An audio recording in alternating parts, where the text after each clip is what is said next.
Seigneur, nous venons devant ta face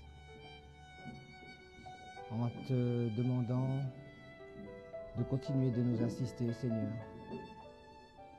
Nous avons besoin que tu puisses, par ta toute-puissance, emmener cette parole à ouvrir et à toucher le cœur, parce que tu promets que c'est cette parole qui ramènera le cœur des enfants vers leur père et le cœur des pères vers leurs enfants. Ô Père, je te prie que ta parole puisse être présentée de façon simple et claire, afin que ton peuple en prenne instruction et garde les paroles de ce livre. Au nom de Jésus, nous avons prié. Amen.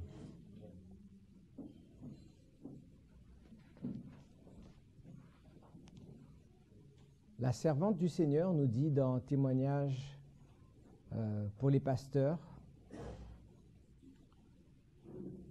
je crois que c'est la page 113 et 114, que lorsque, en tant que peuple adventiste, c'est moi qui ajoute adventiste, lorsqu'en tant que peuple, nous comprendrons ce que signifie ce livre, il se produira alors parmi nous un grand réveil.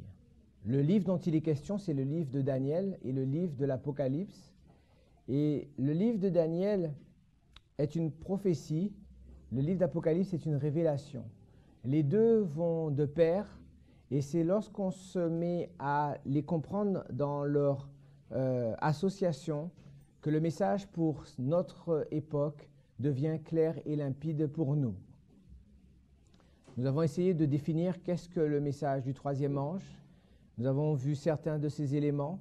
Le message du troisième ange n'est pas la prédication d'une doctrine. Et le message du troisième ange est quelque chose qui emmène à connaître une caractéristique précise de Dieu. C'est que Dieu ne change pas et par conséquent, sa loi est éternelle. Les hommes, par la science, par la philosophie, par la théologie, ont emmené cette idée selon laquelle la loi de Dieu peut changer. En effet, peut-être que vous n'êtes pas au fait de cela, mais la promesse de l'Alliance était faite pour ceux qui gardaient les commandements. Observe les paroles de ce livre, garde les paroles de ce livre, médite-le, ainsi ce sera ta santé, ce sera ta protection, ce sera ton salut. Et lorsqu'aujourd'hui nous entendons des hommes se lever pour dire que la loi de Dieu ne peut pas être observée ou que la loi de Dieu ne peut pas être suivie, c'est quelque chose d'assez étonnant quand même. La loi de Dieu est quelque chose que Dieu a mis pour le salut de chaque individu. Et que va dire Christ? Il ne disparaîtra pas un seul trait de lettre, pas un iota, la plus petite lettre de l'alphabet, ne disparaîtra de la parole de Dieu. L'évangile éternel a été donné comme le moyen de restauration, présentant le plan du salut, présentant la manière dont Christ contrôle les événements. Et dans l'évangile éternel, nous avons les tenants et aboutissants de la grande controverse, nous avons l'origine de cette grande controverse, et il y a des mystères que Dieu désire révéler dans l'Écriture. Il y a le mystère de la piété, il y a le mystère de la femme, il y a le mystère de l'Église, mais il y a aussi le mystère de l'iniquité. Nous avons établi que le message du troisième ange est une lumière croissante sur les activités de l'homme de péché. Dans Messages choisis au volume 2, à la page 117, la servante du Seigneur nous dit ceci: les scènes qui doivent se dérouler en rapport avec l'œuvre de l'homme de péché sont les derniers linéaments clairement révélés dans l'histoire de la terre. L'Église a maintenant un message particulier à donner au monde, le message du troisième ange. Ceux qui ont parcouru le terrain et participé à la proclamation du premier, du second et du troisième ange ont fait une expérience qui les empêche de suivre de faux sentiers, dans lesquels risquent de s'engager ceux qui n'ont pas une connaissance expérimentale du peuple de Dieu. La prédication du message du premier et du deuxième ange s'est faite lorsque les millérites ont dévoilé devant le monde les types, les symboles, les secrets contenus dans les paroles prophétiques de Jésus-Christ. Et tandis que nous sommes en train de venir à comprendre qu'est-ce que le message du troisième ange pour nous, nous allons démarrer une portion de notre étude sur le livre de Daniel. Daniel 11, dans l'évangile éternel.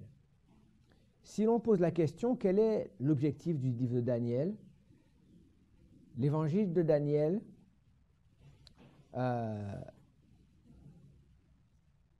est, comme toute portion de l'Écriture, un évangile inspiré. C'est un évangile qui possède la pensée de Christ, parce que c'est la voix de Christ, c'est la pensée de Christ qui s'adressait aux serviteurs de Dieu, les prophètes. On voit aussi que cet évangile de Christ, Daniel le dépeint dans un contexte fort défavorable. Daniel se retrouve captif. Il se retrouve captif dans le royaume qui est le symbole même de la défiance contre l'autorité de Dieu. Le royaume de Babylone, qui est la capitale de l'orgueil, et une des traces que Babylone nous laisse dans l'histoire prophétique, aussi tant bien que littérale et historique. L'empire de Babylone était un empire où l'orgueil était quelque chose de vraiment mis en avant. Et c'est pour ça que Dieu va écraser l'orgueil humain.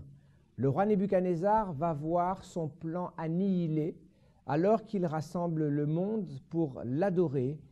Le monde est obligé de constater que Nebuchadnezzar n'a aucun pouvoir. En réalité, il n'est qu'un simple homme. Et Dieu va écraser la gloire de l'homme en élevant, en étendant comme une bannière devant le monde rassemblé dans la plaine de Dura. Qu'est-ce que Dieu va établir comme une bannière? 3 hommes. 3 hommes symbolisant 3 messages. Ce message qui emmène le monde à craindre Dieu, qui emmène à le reconnaître. Et nous avons compris que ces 3 hommes typifient les 3 messages lorsque l'union moderne du dragon, de la bête et du faux prophète vont s'assembler ensemble.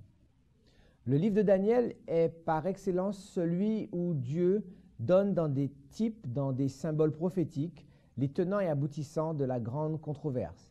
Ainsi, nous allons commencer une étude d'un chapitre particulier du livre de Daniel, mais avant d'y arriver, il va nous falloir faire quelques révisions. Merci. Faisons un résumé prophétique du livre de Daniel. Combien de visions y a-t-il dans le livre de Daniel?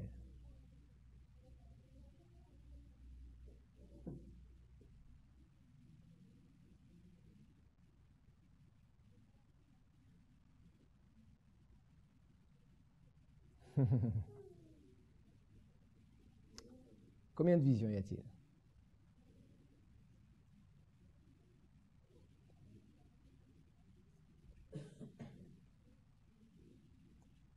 Il y a 4 visions majeures dans le livre de Daniel. Si on veut être exact, il y a une 5e vision, celle du roi Nebuchadnezzar dans le chapitre 4. Mais dans le contexte de notre histoire et ce que nous sommes en train de voir ensemble, il y a 4 visions majeures. La première vision, elle est dans le chapitre 2.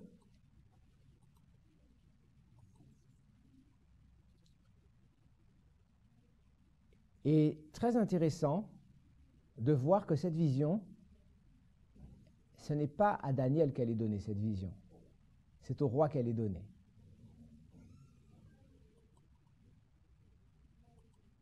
Il y a une 2e vision dans le chapitre 7. Maintenant, cette fois-ci, c'est la vision que Daniel a reçue.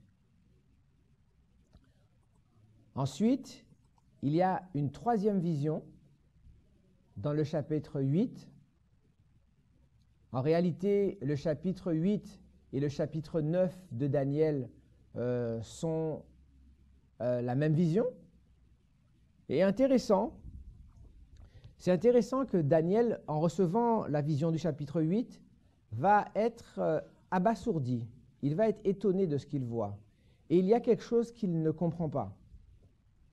Et c'est lorsqu'il va être dans cet état-là qu'il va aller faire ses devoirs d'étudiant de la parole prophétique. Et c'est pour ça qu'il va dire dans Daniel chapitre 9 au verset 2, « Je compris par les livres le nombre d'années qui devaient s'écouler. » Daniel était un Hébreu captif à Babylone, mais Daniel ne comprenait pas et ne savait pas pourquoi ils étaient captifs à Babylone. Ainsi, il a dû remonter dans la loi, il a dû remonter. Et si vous regardez dans Daniel 9 au verset 11, il va se rendre compte que la malédiction qui leur est tombée dessus, c'est à cause de quelque chose qui se passe dans le livre de Moïse. Nous n'avons pas écouté la loi de Moïse. Enfin, il y a une quatrième dernière unité de vision dans le livre de Daniel. Et cette vision, elle se retrouve dans les chapitres 10 à 12. Donc combien de visions avons-nous dit? 4.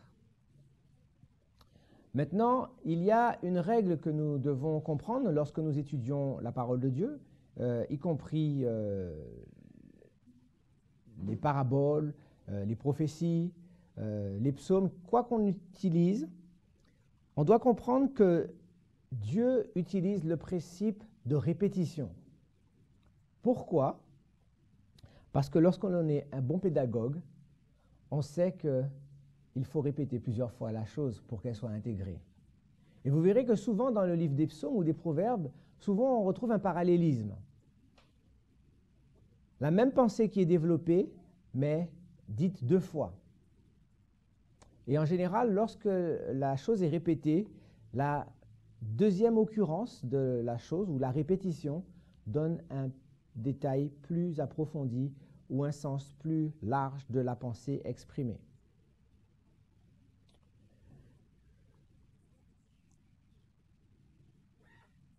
Si vous prenez par exemple le psaume 19, on dit que les cieux racontent la gloire de Dieu. C'est quoi les cieux? C'est le ciel. Mais la pensée elle va être répétée et l'étendue manifeste l'éclat de sa puissance. Donc les cieux, la gloire, l'étendue, l'éclat de sa puissance. Donc en répétant les principes, en répétant les choses, Dieu désire établir ces choses dans la pensée de ses étudiants ou de ses enfants qui le cherchent. Maintenant, il est fort intéressant de voir que dans le livre de Daniel, il y a 4 visions. Pourquoi 4 visions à votre avis? Pourquoi 4? Et je répète, c'est en relation avec la portée prophétique ou eschatologique, parce qu'il y a une 5e vision qui concerne le roi lui-même, la vision de l'arbre.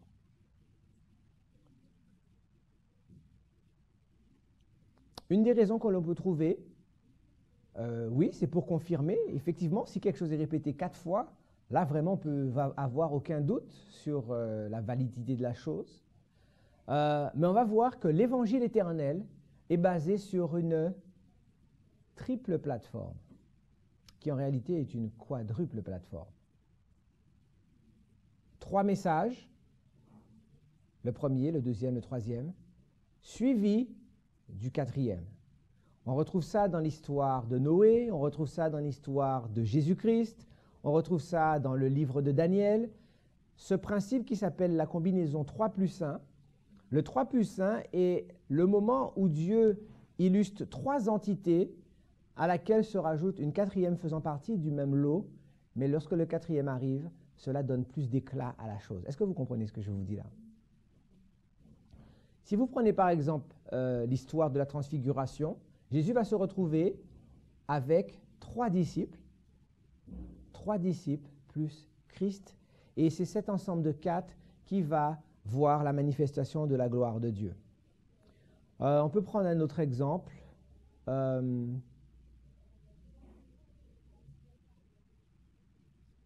Prenons dans le livre de Daniel. Dans le livre de Daniel, il y a plusieurs combinaisons 3 plus 1. Si vous prenez la plaine de Dura, là où on retrouve les 3 Hébreux. Lorsque les 3 Hébreux sont dans la fournaise, ils sont en train d'attirer le monde sur la gloire de Dieu, n'est-ce pas? Parce que le monde est obligé d'adorer les idoles. Mais lorsque ces 3 ne se prosternent pas, la gloire de Dieu est manifestée sur la plaine de Dura, d'accord? Mais que va-t-il se passer? Un 4e va venir les rejoindre, c'est Christ. Et à ce moment-là, la terre entière est éclairée de la gloire de Dieu, parce que c'est un type ou un symbolisme des 3 anges suivis par le 4e.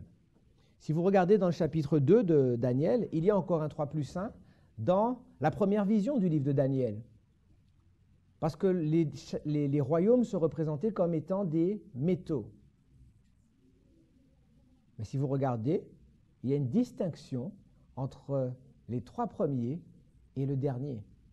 Parce que l'or, l'argent, le bronze, ce sont des métaux précieux.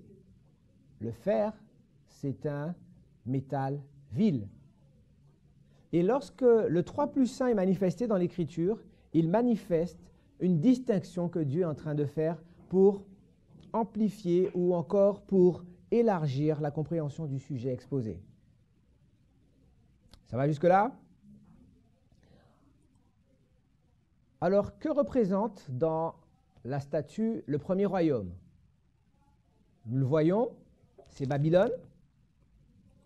Babylone qui est représentée par une tête en or.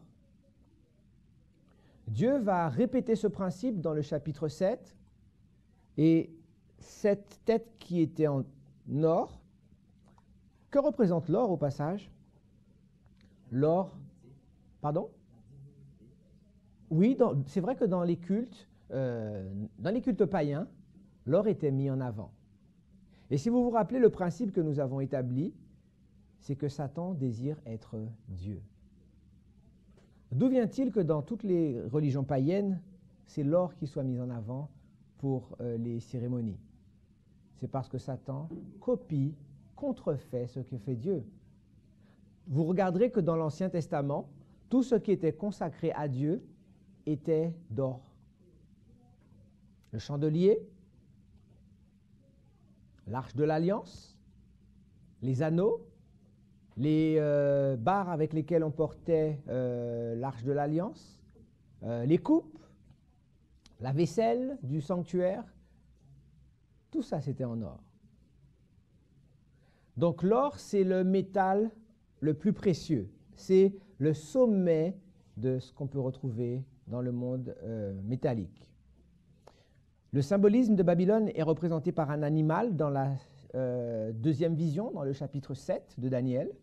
Et que représente le lion? Le lion, c'est le summum. C'est la tête, le roi du règne animal. Ainsi, Dieu est en train de répéter quelque chose d'important à comprendre. C'est que Babylone était une entité qui allait régner de manière suprême le temps qui lui était donné. Dans le chapitre 8 et le chapitre 9, Babylone n'est plus parce qu'on est à l'époque des Mèdes et des Perses, et c'est pareil pour le chapitre 12. Ok.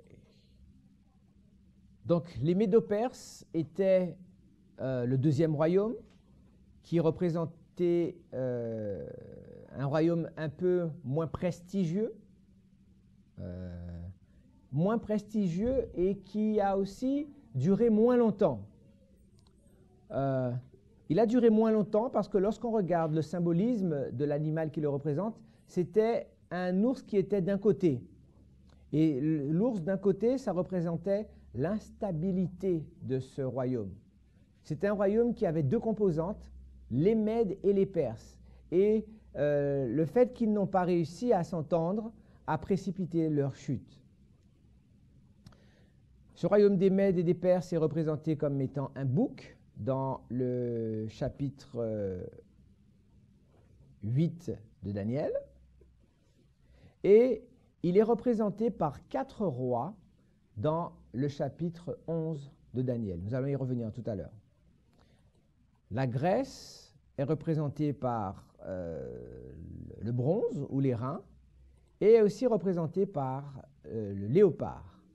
Le léopard qui est dans la pensée de l'Antiquité, l'un des animaux les plus rapides. Et bien entendu, le léopard est plus rapide que le lion, et plus rapide que l'ours. Ce symbolisme était utilisé pour manifester la célérité, la rapidité, la vitesse avec laquelle le royaume grec allait conquérir le monde. Parce que je ne l'ai pas encore dit, mais vous le comprenez et nous le savons, ce que représentent les visions de Daniel et de l'Apocalypse représente la manière dont les hommes, les entités et les royaumes luttent pour la suprématie mondiale. Donc veuillez le noter, en trame de fond du livre de Daniel, c'est la lutte pour la suprématie mondiale. Le livre de Daniel et de l'Apocalypse ne présentent pas le chef qui veut être le chef du petit village ou du district ou même du département. C'est une lutte pour l'empire universel. OK.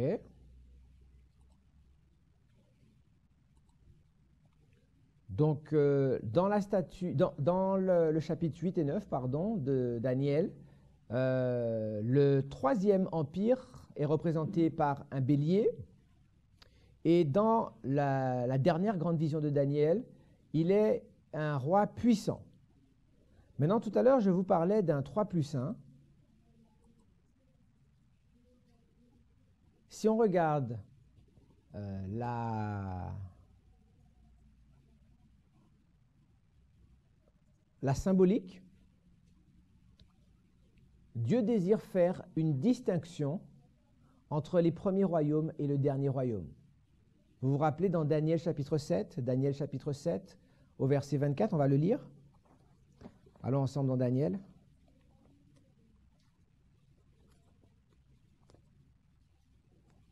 Daniel au chapitre 7. Nous allons commencer au verset 23. Il me parla ainsi. Le quatrième animal, c'est un quatrième royaume qui existera de la terre, différent de tous les royaumes de la terre, et qui dévorera toute la terre, la foulera et la brisera. Donc, que dit l'inspiration sur le quatrième royaume? C'est un royaume différent. La différence avait été notée par le fait que dans la statue, c'est un métal qui n'est pas un métal précieux, c'est un métal vil. En revanche, c'est un métal qui est extrêmement dur, extrêmement fort. Comment cela est représenté dans le symbolisme de Daniel chapitre 7? Les trois premiers animaux, ce sont des animaux que l'on peut nommer. Ils sont connus du règne animal. En revanche, le quatrième, il est différent. Il n'a pas de nom parce que c'est un animal qu'on ne peut pas définir et dépeindre. Maintenant, regardez ce que va dire le verset 24.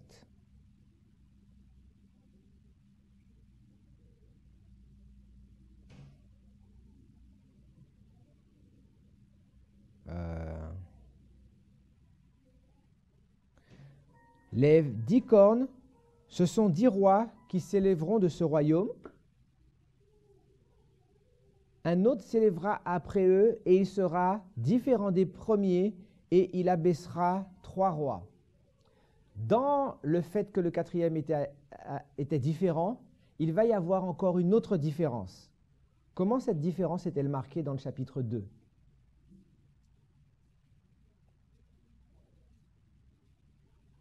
Nous sommes encore au stade des révisions.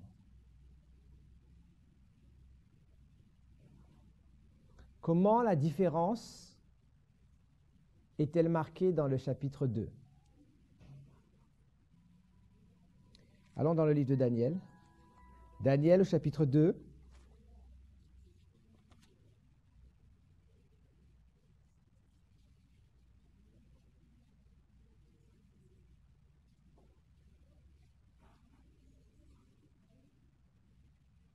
Nous allons lire à partir du verset 40. Il y aura un quatrième royaume fort comme du fer, de même que le fer brise tout et rompt tout, Il brisera et rompra tout comme le fer qui met tout en pièces. Et comme tu as vu les pieds et les orteils en partie d'argile, de potier et en partie de fer, ce royaume sera divisé. Comment la différence est-elle marquée dans la quatrième extension du royaume? Alors que tous les royaumes précédents étaient des métaux, la dernière partie, c'est un alliage. C'est un alliage entre un métal et de la terre. Comment cette différence est-elle marquée dans Daniel chapitre 7? Dans Daniel chapitre 7, le quatrième animal, il va être différent, nous l'avons vu, mais de lui va sortir une entité qui ne sera pas un animal, mais une corne. OK? Continuons.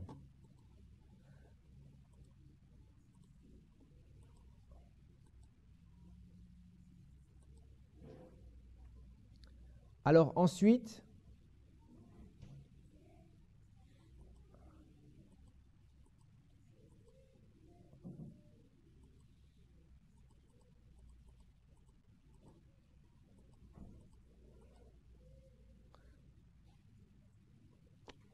nous voyons que les trois premiers royaumes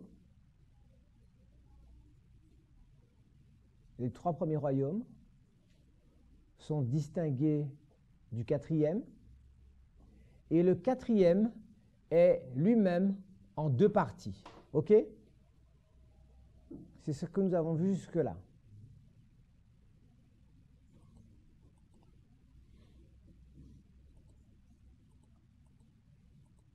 Alors, nous aurons l'occasion de revenir à cela un petit peu plus loin.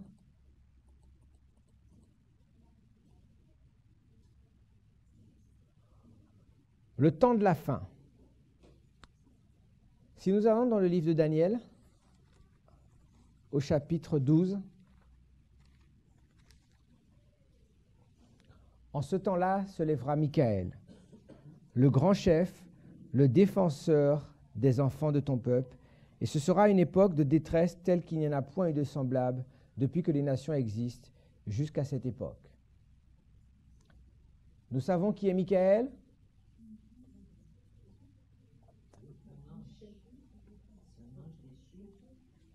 Pardon? OK.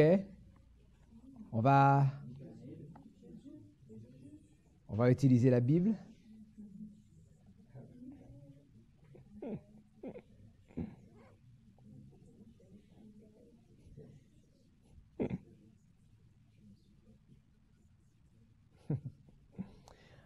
Allons ensemble dans le livre, on va aller dans l'Apocalypse. Apocalypse chapitre 12.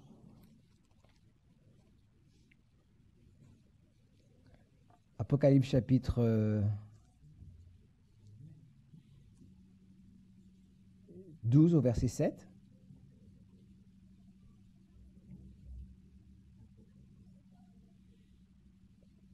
Il y eut guerre dans le ciel. Michaël et ses anges combattirent contre le dragon. Qui est le dragon? Le dragon et ses anges combattirent, mais ils ne furent pas les plus forts, et leur place ne fut plus trouvée dans le ciel. Et il fut précipité le grand dragon, le serpent ancien, appelé le diable, et Satan, celui qui séduit toute la terre. Il fut précipité sur la terre, et ses anges furent précipités avec lui. Donc Michaël ou Michel n'est pas un ange déchu, mais au contraire, c'est le chef de l'armée des cieux qui a lutté contre Satan, contre Lucifer, et qui les a expulsés du ciel. Allons ensemble dans le livre de Jude. Jude au chapitre 1er. Et nous lirons ensemble le verset 9.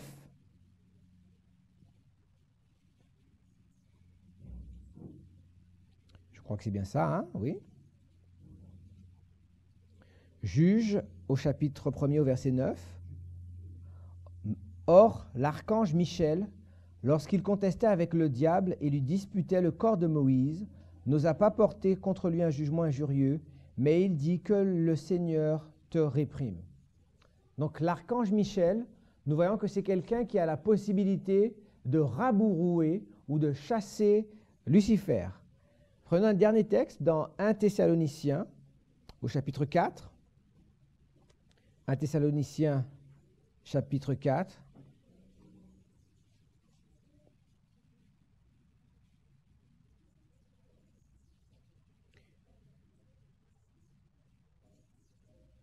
Nous y sommes.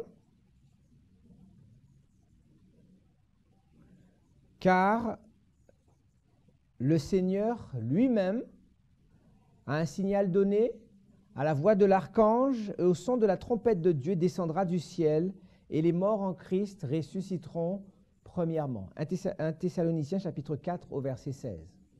Donc le verset nous dit clairement que c'est le Seigneur lui-même, à la voix de l'archange. Donc qui est l'archange? C'est Michael. Qui est Michael? C'est le Seigneur. OK? C'est Jésus. Revenons dans Daniel au chapitre 12. Daniel au 12e chapitre.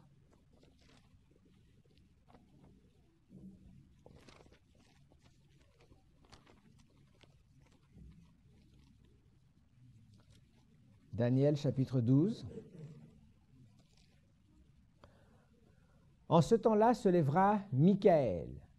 Pourquoi Michael va-t-il se lever? Allons ensemble dans le livre d'Apocalypse au chapitre 15. Apocalypse au chapitre 15.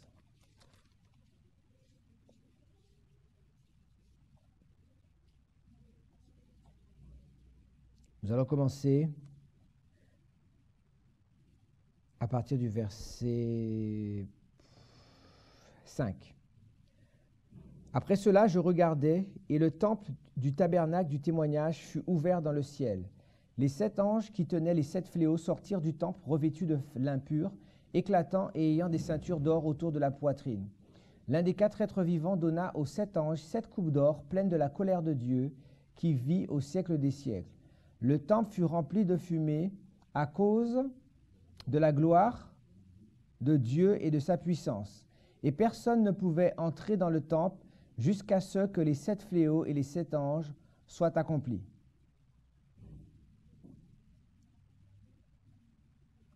Ici, nous voyons qu'il y a un office qui se fait dans le temple, et lorsque la fumée se manifeste dans le temple, c'est le moment où le souverain sacrificateur est en train d'officier en faveur de son peuple. On est là.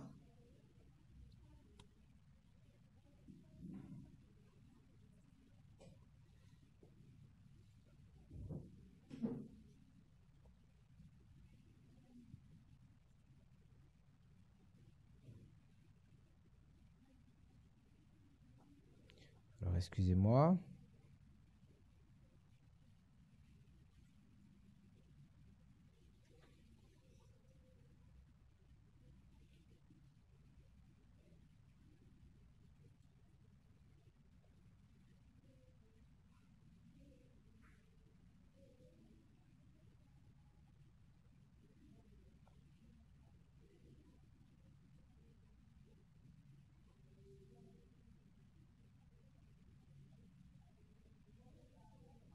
Donc, lorsque le temple est rempli de fumée, c'est un office d'intercession et de médiation qui est en train de faire. C'est ce que nous voyons dans les services du sanctuaire terrestre.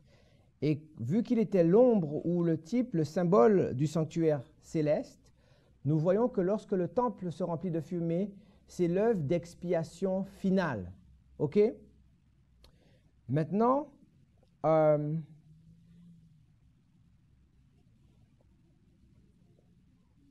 lorsque Michael se lève,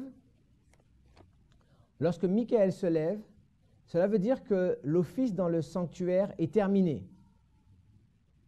Et lorsque l'office dans le sanctuaire est terminé, regardez ce que cela signifie dans le livre d'Apocalypse. Apocalypse au chapitre 22.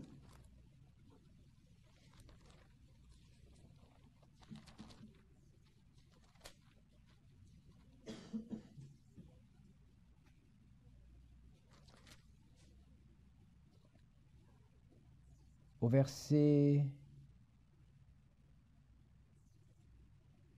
11, que celui qui est injuste soit encore injuste, et que celui qui est souillé se souille encore, et que le juste pratique encore la justice, et que celui qui est sanctifié se sanctifie encore. Le moment où Michaël se lève, le moment où Christ va sortir du sanctuaire, c'est un moment où l'intercession est terminée. Chacun est laissé dans l'état où il est. Ceux qui sont dans la sainteté vont continuer dans la sainteté, et ceux qui sont dans l'iniquité vont demeurer pour toujours dans l'iniquité. Ainsi, lorsque nous revenons à Daniel chapitre 12, la Bible dit qu'en ce temps-là se lèvera Michaël. Quel est ce temps-là qui est défini? Il suffit de remonter quelques versets auparavant.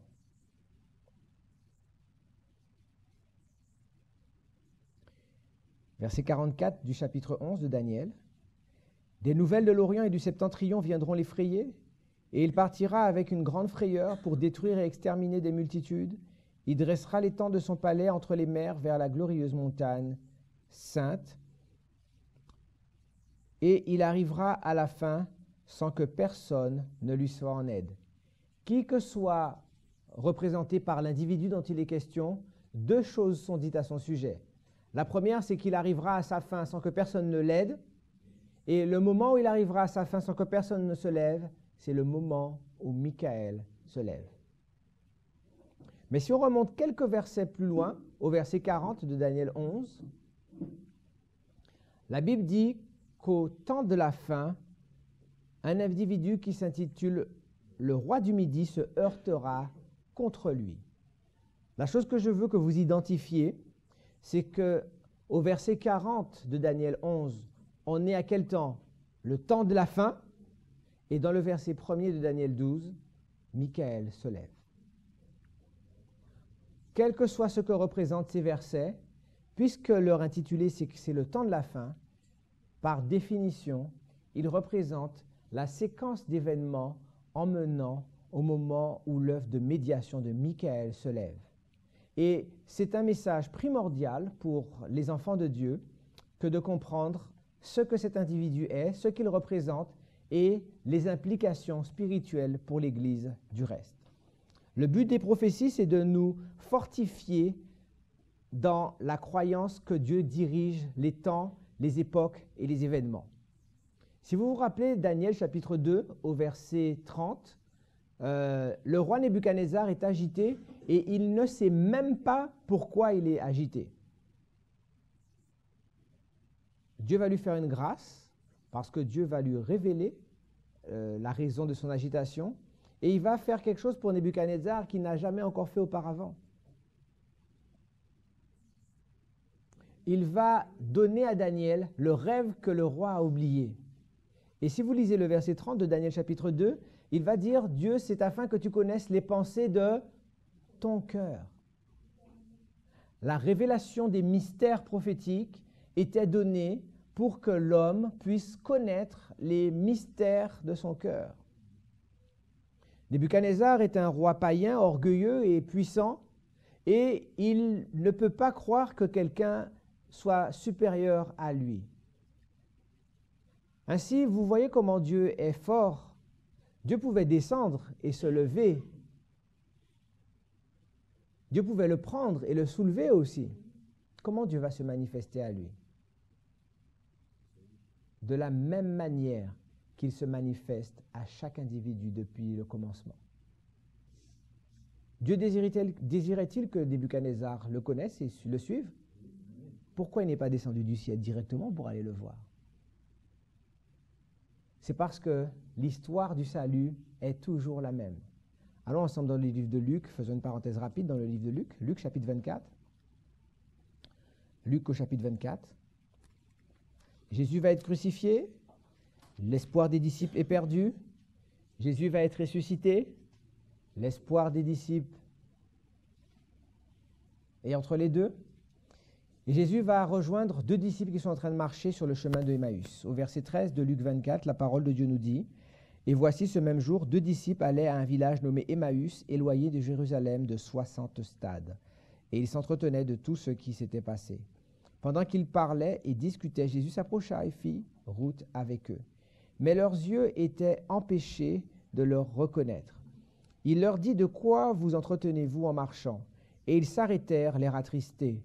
L'un d'eux, nommé Cléopas, lui répondit: es-tu le seul qui séjourna à Jérusalem, ne sache pas ce qui est arrivé ces jours-ci? Quoi leur dit-il?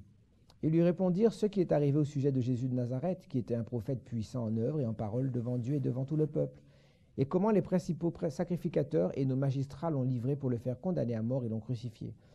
Nous espérions que ce serait lui qui délivrerait Israël, mais avec tout cela, voici le 3e jour que ces choses se sont passées. Il est vrai que quelques femmes d'entre nous ont fort étonné. S'étant rendues de grand matin au sépulcre et n'ayant pas trouvé son corps, elles sont venues dire que des anges leur sont apparus et annoncé qu'il est vivant. Donc, la croix a été le grand désappointement pour ses disciples. Et maintenant, ses disciples ne croyaient pas que Jésus était ressuscité. Pourquoi leurs yeux étaient-ils empêchés de le voir? Parce que Jésus, c'est à travers l'Écriture que nous apprenons à voir Jésus. Et lorsqu'ils vont manifester de l'incrédulité quant aux paroles qu'ont dites les sœurs, ils ne peuvent pas voir Jésus, parce que l'incrédulité est le contraire de la foi. Et la foi est le collier que Dieu nous donne pour marcher avec lui jour après jour. Et lorsqu'on fait montre d'incrédulité, on ne peut pas voir Jésus. Pourquoi Jésus ne les a pas touchés et dit « Hé, les frères, c'est moi » ? Pour la même raison qu'il n'a pas envoyé un ange répondre à Nebuchadnezzar, qui est Dieu. Regardez ce que Jésus va faire. Luc 24, verset 25. Alors Jésus leur dit: ô hommes sans intelligence, et dont le cœur est lent à croire tout ce qu'ont dit les prophètes, ne fallait-il pas que le Christ souffre ces choses et qu'il entre dans sa gloire? Et commençant par Moïse et par tous les prophètes, il leur expliqua dans toutes les Écritures ce qui le concernait. Comment Jésus va ouvrir leurs yeux?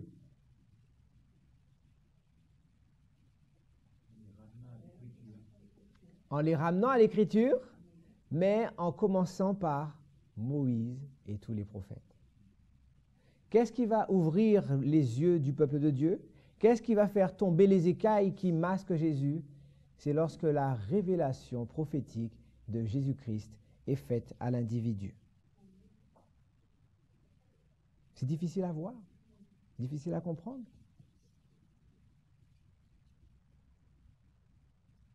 Le but de la prophétie est de nous rendre confiants dans la capacité de Dieu à contrôler l'histoire. Nebuchadnezzar ne croit pas que Dieu puisse contrôler l'histoire. Et ce que Dieu va faire, Dieu va lui annoncer avant l'histoire et il va aller lutter contre Nebuchadnezzar lorsque Nebuchadnezzar essaye de réécrire l'histoire. C'est ce que nous avons vu dans la statue du chapitre 3. 2 principes prophétiques, la répétition et l'amplification. La répétition, nous l'avons dit, c'est un outil pédagogique qui permet de mieux faire rentrer certains principes. Et c'est une technique que Jésus a utilisée à toutes les sauces, si on peut le dire ainsi. Si vous prenez dans l'Écriture, toutes les Écritures en rapport avec les noces ou un mariage, en réalité, les noces et le mariage, les noces ou le mariage sont le développement du plan du salut. Dans les évangiles, Jésus il va souvent présenter le royaume des cieux avec des symboles et des types en rapport avec un mariage. Voilà, un roi avait fait un mariage, il avait invité des gens. Quelqu'un est venu au mariage sans un vêtement. Et lorsque le jugement investigatif commence, lorsque le roi rentre dans la salle, on voit qu'il n'a pas revêtu le vêtement.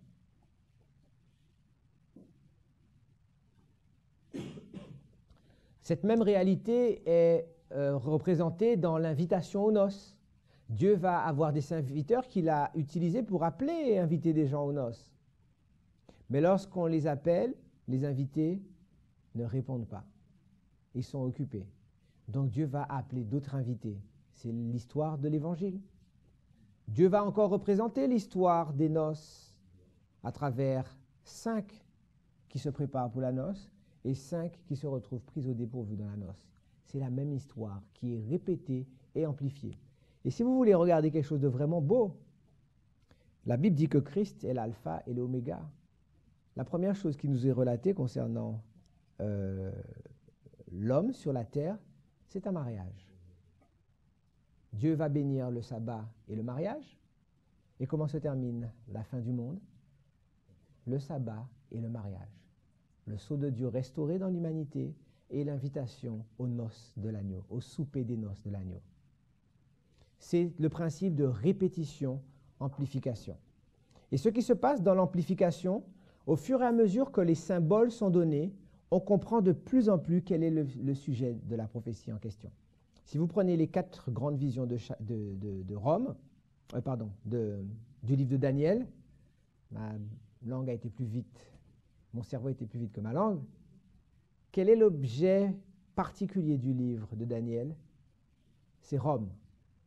Parce qu'on va regarder que dans les 4 visions majeures de Daniel, les Médo-Perses n'ont pas une très grande place. Pas plus que les Grecs. Mais qui est-ce qui a beaucoup de place dans les écrits de Daniel? C'est le 4e animal. C'est le royaume de fer. Les prophéties de Daniel nous amènent de la délivrance des Juifs de la captivité babylonienne jusqu'à la délivrance finale du peuple de Dieu dans ce monde. Et encore une fois, nous comprenons le principe de répétition, amplification. Daniel, il représente le peuple de Dieu, oui. Daniel, où habite-t-il? Il habite à Babylone. Et dans les prophéties qui sont données à Daniel, lorsqu'il est à Babylone, il est en train de voir que la captivité babylonienne ne va pas durer pour toujours. 70 semaines vont être retranchées afin de reconstruire le temple. Parce que Daniel, tant qu'il est à Babylone, il n'y a pas de temple pour Dieu à Babylone. Il va prier effectivement dans sa chambre, on va voir ça dans le chapitre 6, mais la structure même qui soutient la foi communautaire est détruite.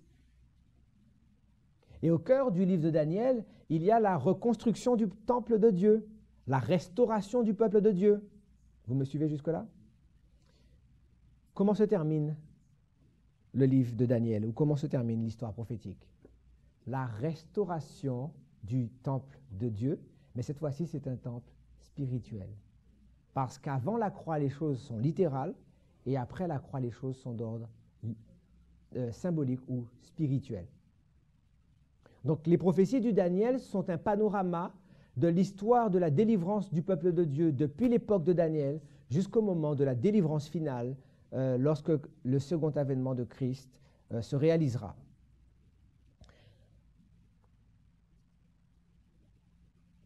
Les agents du mal sont en train de combiner et consolider leurs forces. Ils se renforcent pour la dernière grande crise. De grands changements auront bientôt lieu dans notre monde et les mouvements finaux seront rapides. Le monde est agité avec l'esprit de guerre. La prophétie du 11e chapitre de Daniel a presque atteint son accomplissement final.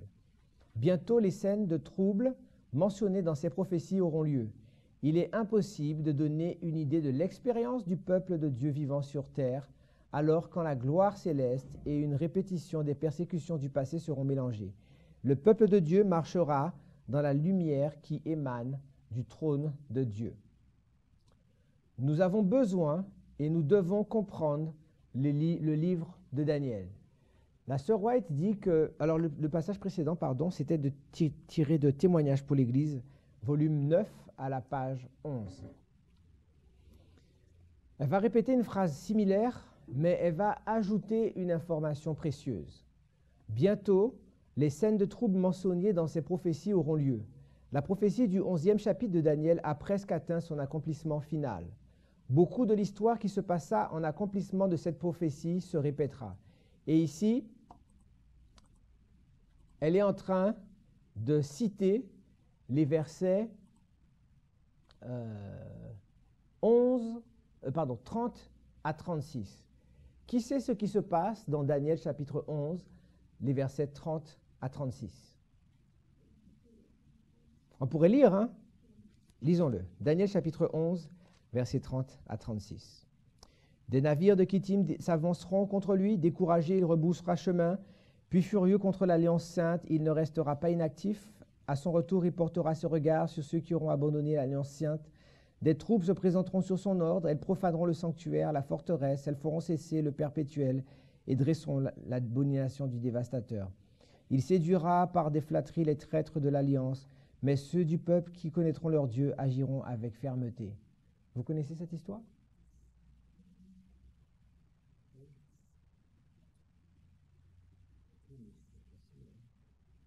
Ah, j'ai entendu un commentaire que je mets sur la vidéo. Un frère dans notre assemblée a dit, mais c'est pas facile. Ah non, s'il n'y a pas un pasteur, un théologien pour l'expliquer, on ne peut pas le comprendre. Donc j'ajoute aussi pour la vidéo, s'il n'y a pas un pasteur, s'il n'y a pas un théologien pour l'expliquer, on ne pourra pas comprendre. Et à un certain degré, ce que dit ce frère est vrai. C'est la raison pour laquelle Dieu suscite des sentinelles, des envoyés, pour déceler le message qui avait été crypté, qui avait été scellé, et que Dieu désire dispenser à son Église comme préparation pour les événements finaux. Des scènes similaires à celles décrites dans ces paroles auront lieu. Nous voyons la preuve que Satan est en train d'obtenir rapidement le contrôle des esprits humains qui n'ont pas la crainte de Dieu, que tous lisent et comprennent les prophéties de ce livre. Ça, c'est tiré de Manuscrit Prélésis, volume 13, c'est la page 394. Alors maintenant, qu'est-ce que nous devons faire en tant que peuple de Dieu d'après cette citation?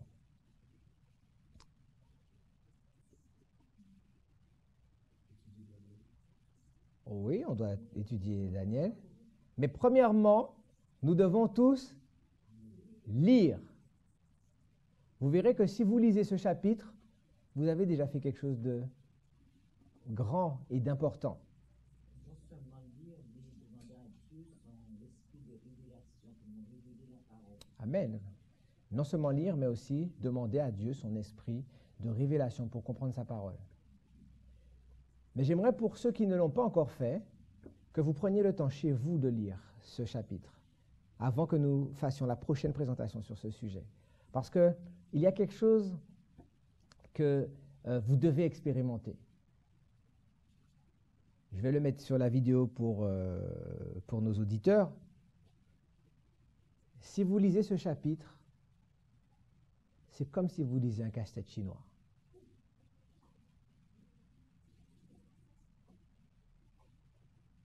La première fois que vous allez lire ce chapitre, ou si vous l'avez déjà lu, en principe, ce chapitre est comme un casse-tête chinois. Parce que c'est simple. Dans le chapitre 2, y a-t-il un mystère dans ce que signifie ce chapitre? Non. Gabriel va venir et il va expliquer la vision, non? Y a-t-il un mystère dans le chapitre 7? Non. Parce que l'ange va venir et pareil, expliquer à Daniel. Dans le chapitre 8, est-ce qu'il y a un mystère? Non, parce que Gabriel va venir et expliquer la vision à Daniel. Dans le chapitre 9, y a-t-il un mystère? Non, parce que Gabriel est renvoyé, parce que Daniel, il y a une partie qu'il n'a pas comprise de la vision du chapitre 8. Mais qu'en est-il de Daniel chapitre 11? Et vous devez comprendre pourquoi Daniel chapitre 11 est le message pour l'adventisme du 7e jour, est le message pour l'Église du reste. Daniel chapitre 11. Les versets 1 à 4. Et moi, la première année de Darius, le Mède, j'étais auprès de lui pour l'aider et le soutenir. Maintenant, je vais te faire connaître la vérité. Voici, il y aura encore 3 rangs en Perse. Le 4e amassera plus de richesses que tous les autres. Et quand il sera puissant par ses richesses, il soulèvera tout contre le royaume de Javan. Mais il s'élèvera un vaillant roi qui dominera avec une grande puissance, et il fera ce qu'il voudra. Et lorsqu'il sera élevé, son royaume se brisera et sera divisé vers les 4 vents des cieux. Il n'appartiendra pas à ses descendants, et il ne sera pas aussi puissant qu'il était, car il sera déchiré et il passera à d'autres qu'à eux. Nous y sommes tous? Nous avons lu Daniel chapitre 11, les versets 1 à 4. Alors, est-ce qu'il y a du mystère ou des symboles dans ce chapitre, dans ces versets que nous avons lus? Non, parce que l'ange va dire très clairement à Daniel, et Daniel le dit dans l'introduction, il est dans la première année de Darius le Mède. Donc, ce qu'il est en train de voir est la vision qui s'applique au royaume des Mèdes et des Perses. OK? Mais au verset 2, « Maintenant je vais te faire connaître la vérité. Voici, il y aura encore 3 rois en Perse. » Donc, toujours, l'ange décrit à Daniel de quelle entité il s'agit.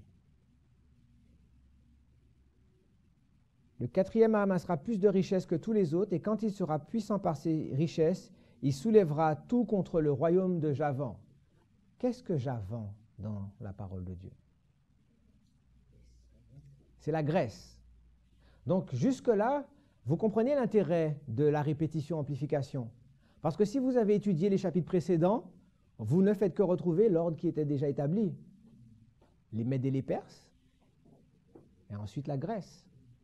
Et le verset 4 donne un indice intéressant. « Lorsqu'il sera élevé, son royaume se brisera et sera divisé vers les 4 vents des cieux. » On retrouve cette division en 4 dans le chapitre 8. Et on sait que cela s'applique au royaume de Javan. Mais maintenant, qu'est-ce qui se passe au verset 5? Le roi du Midi deviendra fort, mais un de ses chefs sera plus fort que lui et dominera. Là, on commence à fonctionner un peu au radar, parce qu'on a identifié les Mèdes, les Perses, Javan, et maintenant on nous parle du roi du Midi. Dieu désire donner une révélation à ses enfants. Et si on regarde les versets 1 et 2, nous l'avons vu, ce sont les Mèdes et les Perses, puis la Grèce. Et on a un tableau des différents rois de l'Empire médo-perse. Et effectivement, les 4 premiers étaient plus grands que tous les autres, Cambis, Smerdis, Darius, Hypstas et Xerxès. Et cette prophétie s'est réalisée à la lettre, parce qu'ils vont partir en guerre contre Alexandre. Le roi puissant du verset 3, c'est Alexandre le Grand. Et c'est représenté dans le symbolisme par la grande corne qu'avait le bouc de Daniel chapitre 8. OK? Son royaume sera brisé aux 4 vents. Ça représentait les 4 têtes de Daniel chapitre 7. Le léopard qui avait 4 têtes, ou la corne qui sera divisée aux 4 vents, dans le chapitre 8. Donc l'histoire nous rappelle que l'empire d'Alexandre le Grand a été divisé en 4 grandes parties. Merci beaucoup. Il y avait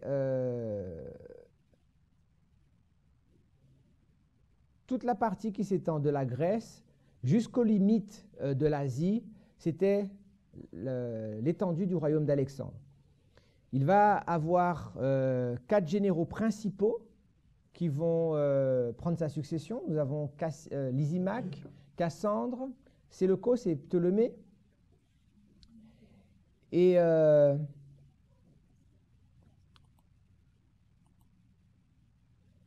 Cassandre va dominer sur ce qui est aujourd'hui la Grèce. La Grèce, c'est un peu la Macédoine. Lysimaque va dominer sur ce qui s'appellerait aujourd'hui la Turquie, le Bosphore. Ptolémée, lui, va régner sur tout ce qui est au sud, l'Égypte, la Libye, l'Arabie, la Palestine, et Séleucos va dominer sur tout le reste.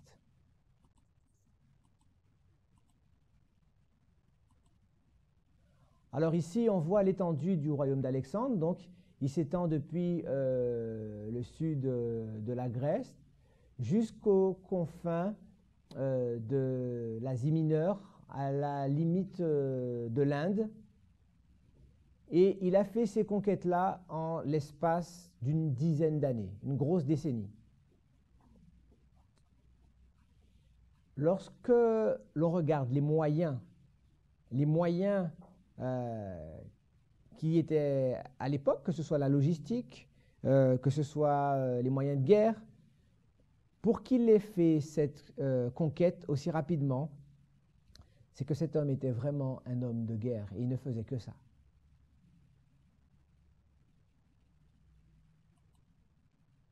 Alors voilà comment l'empire se divise. Donc ici, vous avez la Grèce et la Thrace, la Macédoine. Donc ici, ça appartenait à Lysimaque. Ici, vous allez avoir le pont, le Bosphore, la Thrace, la Bithynie. Donc c'est ce que je disais tout à l'heure qui correspondrait aujourd'hui à la Turquie. Et ça, c'est l'empire de Cassandre. Ici, au sud, vous avez une partie de l'Arabie, de la Libye, de l'Égypte. Ça, c'est le royaume de Ptolémée. Et tout le reste, c'est le royaume de Séleucos. Alors, si vous regardez cette carte, qui a le plus grand royaume? Séleucos. Notez cela bien, Séleucos a le plus grand royaume. Alors, comment la guerre va-t-elle se passer? Nous allons arriver au terme de notre présentation.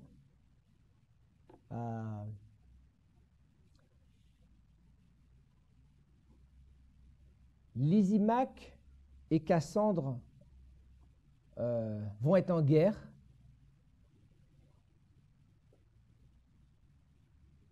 Et finalement, c'est Séleucos qui va récupérer tout le royaume. Donc au final, le royaume d'Alexandre qui était en 4, il va se retrouver à combien? 2. Très bien. Maintenant, si vous revenez au verset 5, la Bible dit que le roi du Midi deviendra fort, mais un de ses chefs sera plus fort que lui et dominera, sa domination sera puissante.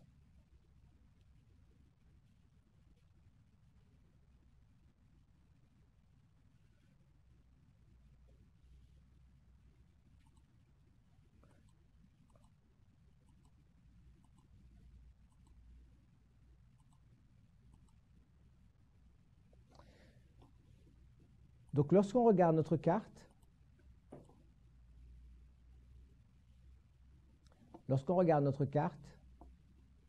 cela va nous donner un indice pour comprendre qui est le roi du Midi. Et c'est ce que nous ferons dans notre prochaine présentation. À ce stade, je vous invite à prier et nous passerons la place au pasteur Senki.